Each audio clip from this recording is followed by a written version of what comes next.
শ্রোতা বন্ধুরা, বৈঠকখানার গল্পে আপনাদের স্বাগত। গতকাল ছিল ভ্যালেন্টাইন্স ডে, অর্থাৎ কিনা প্রেম দিবস। দীর্ঘ দাম্পত্য জীবনে এই প্রেম রস ঠিক কতটা সুমিষ্ট থাকে তা চেখে দেখতে গেলে কিন্তু শুনতেই হবে। আজকের গল্প প্রখ্যাত রম্য সাহিত্যিক শিবরাম চক্রবর্তীর লেখা দারুণ মজার গল্প, স্বামী মানেই আসামি। বীরেনবাবু ধীরে ধীরে বাড়ি ঢুকলেন, চোরের মতো টিপে টিপে। রাত 10টা বেজে গেছে। একজন স্বামীর দণ্ডলাভের পক্ষে এই যথেষ্ট প্রমাণ। বীরেনবাবুর তাই এই চোরের দশা। আসল চোরের পক্ষে অবশ্যই রাত 10টা কিছুই নয়। আসলে তারা যখন খুশি আসতে পারে, যাতায়াতের ব্যাপারে তারা অনেকটা স্বাধীন এবং আবখেয়ালি। একটা চোরের পরগৃহ প্রবেশের বেলায় যে স্বাধীনতা আছে, অতটুকুও তার নিজ গৃহে নেই। এই কথা ভেবে বীরেনের দীর্ঘ নিঃশ্বাস পড়ল। বীরেনের বউ সেলাই করছিল। চাইল চোখ তুলে, কিছু বলল না। বীরেন কোটটা খুলে রেখে একটু তৈরি হয়ে বসল সোফাটায়। ঝড় যে আসন্ন, মাথার উপর দিয়ে বইবে এক্ষুনি, আবহাওয়া তত্ত্বে অভ্যস্ত হয়ে সেটা জানার তার বাকি ছিল না। আপিস ফেরতা সোজা বাড়ি আসবে ভেবেছিলুম, জরুরি কোনো কাজে আটকে পড়ে আসতে দেরি হলো বুঝি। আটকা পড়েছিলাম তা সত্যি, তবে বিশেষ যে কোনো কাজে তা না। টানা নানায় শুরু হয় বীরেনের। অনেক দিন পরে হরিপদর সঙ্গে দেখা হলো। হরিপদ আমার স্কুলের বন্ধু, তাই তার সঙ্গে গল্প করতে করতে। বুঝেছি, তোমার মুখ দেখলেই তা বোঝা যায়। হরিপদ সেখানে জড়িত। আজ হরিপদ, কাল নিরাপদ, পরশু তারাপদ, পদে পদেই ওরা রয়েছে। নাও গেলো এসে, গেলে কৃতার্থ করো। বীরেন বউয়ের পিছু পিছু খাবার ঘরে যায়। স্ত্রীর কাছে বীর কেউই নয়, বিশেষত খাবার ঘরে। বড় বড় বক্তৃতাবাজও ভাতের গ্রাস মুখে তুলে নীরবে অপর পক্ষের বাক্যবান হজম করতে বাধ্য হয়। প্রলয়মূর্তি নটরাজও অন্নপূর্ণার কাছে এসে কিরূপ নম্র হয়ে পড়েন, একেবারে স্পিকটি নট। তার দৃষ্টান্ত কে না দেখেছে? থালাবাটির ঝনৎকার তুলে দেয় বীরেনের বউ। আচ্ছা, ফি দিনই কি এমনি এক একটা আপদ, হয় স্কুলের, নয় কলেজের, নয় আপিসের, তোমার বাড়ি ফেরার পথের সামনে পড়ে হোঁচট খায়? আশ্চর্য। বীরেনও বিস্মিত হয় বউয়ের বলার ধরনে। তিলমাত্র জিনিসকে কি করে যে ও তাল মাত্রায় এনে ফেলে তা সামলাতে বীরেন দিশে পায় না।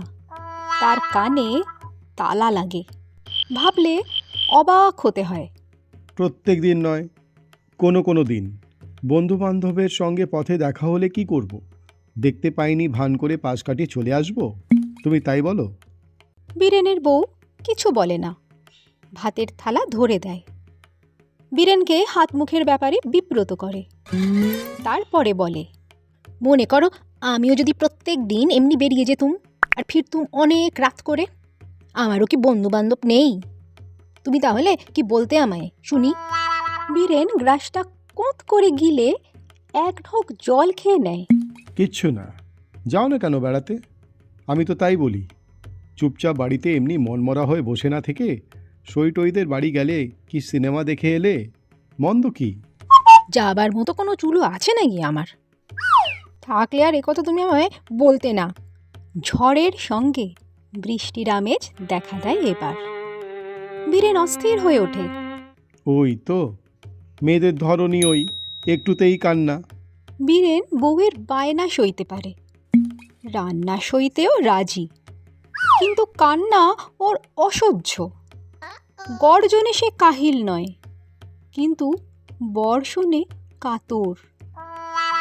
বীরেনের বউ উদ্গত অশ্রু দমন করে অন্য ভূমিকা নেয়। তাছাড়া যাবো যে সিনেমায়, তার সময় কই আমার? সেই সকাল থেকেই এতটা রাত অবধি তো তোমাদের দাস্যবৃত্তি করছি। আমি সিনেমায় গেলে গোষ্ঠীর পিন্ডি কে রাঁধবে শুনি? ছেলে মেয়েদের ইজের ফ্রক এ সবই বা সেলাই করবে কে? তারপর ঘর দোর ঝাড়া মোছা। আমি বলি কি, এর কিছু কিছু বাদ দিলে বোধহয় ভালো হয়। বড্ড যেন বেশি বেশি করা হচ্ছে, তাই নাকি?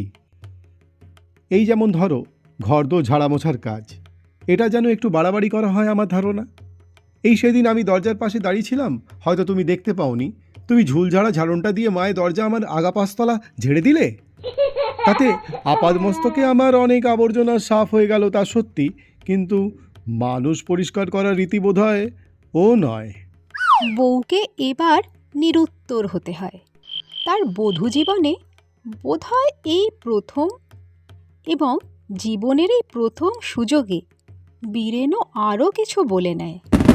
তাছাড়া সেলাইয়ের কাজ বলছো, তার জন্য বাজারে দর্জি আছে, তাদের অন্ন মানা কেন?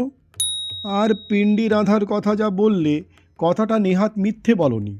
আমার মনে হয় ঠিকে ঝিকে আরও গোটা কয়েক টাকা বেশি দিলে সে রেঁধে দিয়ে যাবে, এবং এর চেয়ে বেশি খারাপ সে রাঁধতে পারবে বলে আমি আশা করি না। তা তো বলবেই তুমি। আমি যা করি সব খারাপ, সমস্ত অকাজ। আমার রান্না মুখে তোলা যায় না। আমি কিছু না করলেই তোমার ভালো হয়? ঘরদোর গোল্লায় যাক, কি হবে ঝেড়ে মুছে? বেশ, তবে আর আমি কিচ্ছুটি করব না। ঝমাঝম বর্ষা। বর্ষাবিদ্ধ হয়ে বীরেনকে এবার চুপ করতে হয়। রুদ্রমানাকে কে রুধবে? বউ বলেই চলে।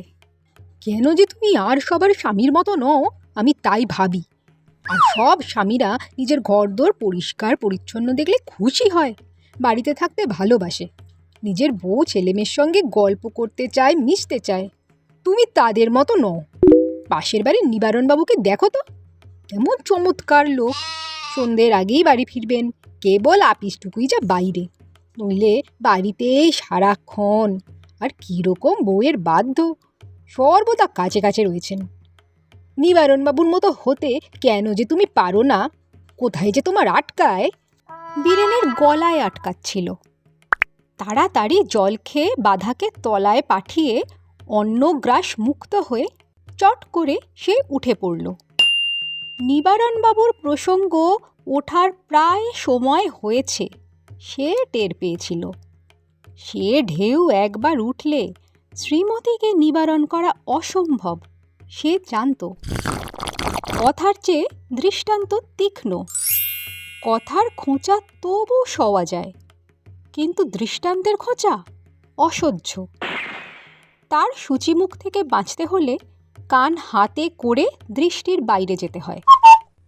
বীরেন হাত মুখ ধুয়ে একটা সিগারেট ধরিয়ে বারান্দার দিকে পালিয়ে গেল। যতক্ষণ না বউ ঠান্ডা হয়, সে না হয় এই ঠান্ডাতেই কাটাবে।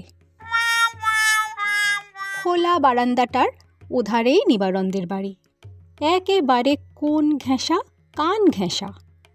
বারান্দার গায়ে হেলান দিয়ে যে এক টুকরো আকাশের দেখা মেলে, সেই দিকে এক দৃষ্টে চেয়ে রইল বীরেন। তারাদের পানে তাকিয়ে তাকিয়ে ভাবতে লাগলো সে। মেয়েদের মন পাওয়া দায়, তার বউয়ের কথাই ধরা যাক না। অতি তুচ্ছ কারণে এমন অকারণে সে উত্তাল হয়ে ওঠে যে ভাবতেই পারা যায় না। হয়তো সব দোষটাই বউয়ের নয়, তার নিজেরও কিছু আছে। বাস্তবিক ভেবে দেখলে দিনের পর দিন একঘেয়ে খালি ঘরকন্না চালিয়ে কতটা আমোদ পেতে পারে মানুষ। মেয়ে হলেও মানুষ তো। পুরুষের তবু একটা পা বাড়ির বাইরে থাকে। এই একঘেয়েমির অরণ্য থেকে তবু তার বেরোবার পথ আছে। সারাদিনের কোনো না কোনো সময় সে মুক্তির স্বাদ পায়। একবারও অন্তত ঘরোয়া বানপ্রস্থ থেকে বেরিয়ে বাইরের জনারণ্যে সে নিজেকে হারাতে পারে। প্রতিদিনই সিনেমা, রেস্তোরাঁ, প্রিয় সঙ্গ, অতটা না হোক তবু রাস্তায় বেরোলে অনেক নতুন মুখ চোখে পড়ে তো। নতুন মুখ আর অচেনা মুখ যত, সব মুখই কিছু অসুন্দর নয়। ফিরে দেখবার মতন কেউ কেউ থাকেই বই কি তার মধ্যে। ফিরে দেখার নাও যদি হয়, শুধুই মুখ দেখা। পাকা দেখায় নাই বা পাকলো, তাই কি কম? তার বউও তো ইচ্ছে করলে বেরোতে পারে, এধার ওধার ঘুরে টুরে আসতে পারে একাট্টু। তার দিকে তো কোনোই বাধা নেই। লাইব্রেরি থেকে বই আনিয়ে পড়তে পারে, কত নাচ গানের জলসা হয়, সিনেমায় কত ভালো ছবি আসে, গিয়ে দেখতে পারে তো। একলাই বা কাউকে সঙ্গে নিয়ে কি আপত্তি করছে? তা না, কেবল সেলাই আর সেলাই। কে বলেছে তাকে এত এত সেলাই করতে আর দিনরাত কেবল ঘর ধরে ঝুল ঝাড়তে শুনি? অবশ্যই তার বউ যে আরও অনেক বউয়ের মতো নয়, এজন্যে সে মনে মনে খুশি। তার বউ যে ঘরকন্না নিয়ে জড়িয়ে থেকে সুখী থাকে সেটা এক পক্ষে ভালোই।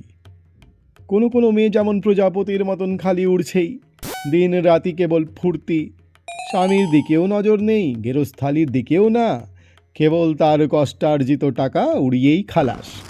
তার বউ তেমন নয়। হ্যাঁ, এর জন্য তার বউকে ধন্য বলতেই হয়। বীরেন নিজের মনে মনে বলে, সে নিজেও কম ধন্য নয়, এ কথাও সে মানতে বাধ্য হয়। এত দূর ভেবে এতক্ষণে বীরেনের বিবেক টনটন করতে থাকে। দূরের তারকালোকের দিকে তাকিয়ে একটু আগেই নিজের গৃহকে সে তারণালোক জ্ঞান করেছে, কিন্তু এখন দেখল না, তা নয়, অতটা নয়। দূরবীন না লাগিয়েও অদূরে যাকে দেখা যায় সে নিছক তারকা রাক্ষসী না, বরং ধ্রুবতারার স্বগোত্রীয়েরই তাকে হয়তো বলা চলে।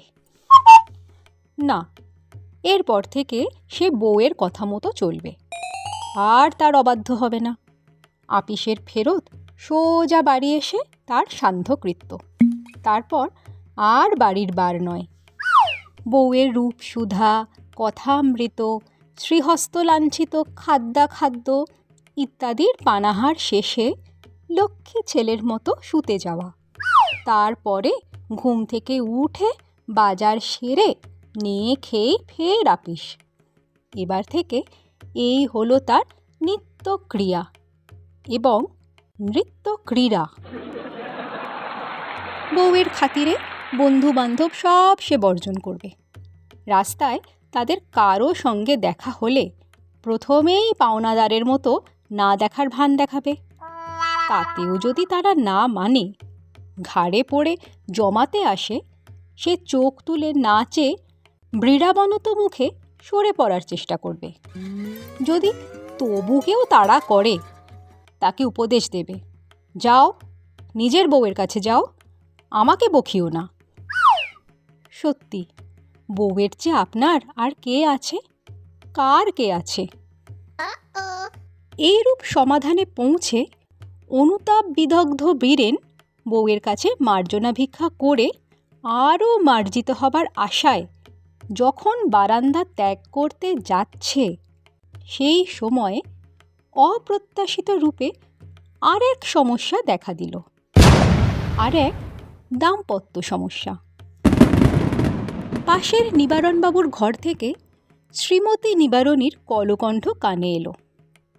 তিনিও স্বামীকে শায়েস্তা করতে লেগেছেন। বলিহারি যাই তোমায়, কি করে যে দিনের পর দিন এমনি করে বাড়ি কামড়ে পড়ে থাকতে পারো, তাই আমি অবাক হয়ে ভাবি। এমন ঘর কোনো মানুষ আমি জন্মে দেখিনি। কেন, সন্ধ্যের পর একটু বেরালে, হাওয়া খেতে বেরোলে কি হয়?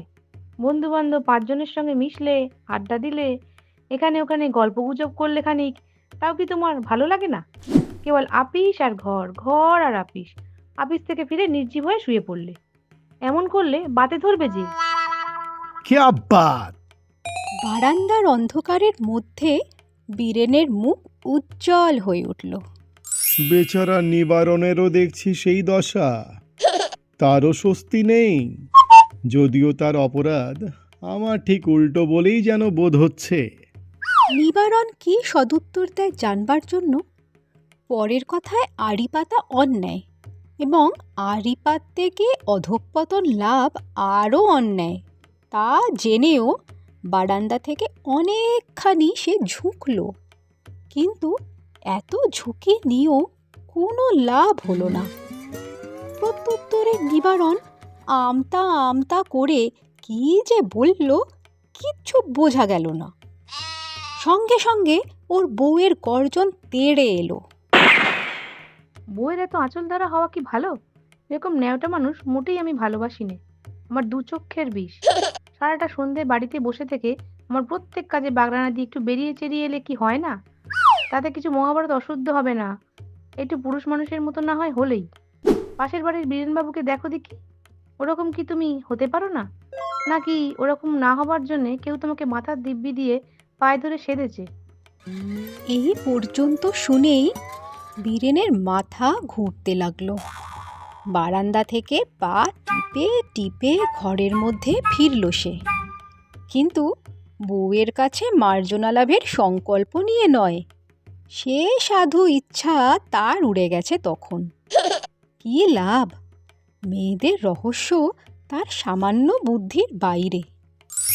তবে এটুকু সে বুঝেছে যে মেয়েদের কাছে মার্জনা নেই, কখনোই না, কোনো ক্ষেত্রেই নয়।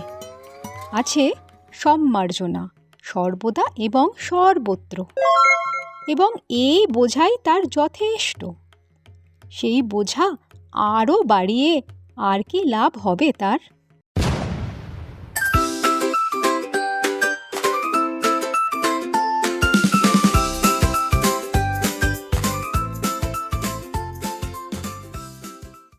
আজকের গল্প এখানেই শেষ হলো। বৈঠকখানার গল্প যদি আপনাদের ভালো লাগে তবে চ্যানেলটি লাইক ও সাবস্ক্রাইব করবেন।